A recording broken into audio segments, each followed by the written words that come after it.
अस्सलाम वालेकुम दोस्तों, आज सन सैर कराने मोटा गरबी का जो तारीखी खूह मैं जिन्हों असी बुढ़ला खूह आने जो भी कट होना मैं कि निकलना मैं क्रिकेट खेलन जाना मैं बुढ़ले खूह का आ जाए जी।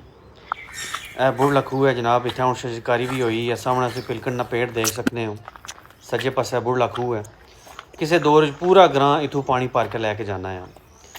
मेरी बू तो मेरी बेबे दसने होने भी इतों जनाब सुबह सुबह पहला उठना मैं तो लै जाने घड़े जनाब बुढ़ले खूह तो पानी भर के लैके आना। पूरा ग्रां इस खूह चो पानी भरना है।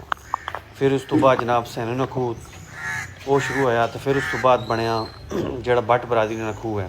ग्रां ने बिल्कुल दरम्यान है। 3 खूह होने बाद चो, लेकिन सुनया सब तो पहला खूह ही होना है।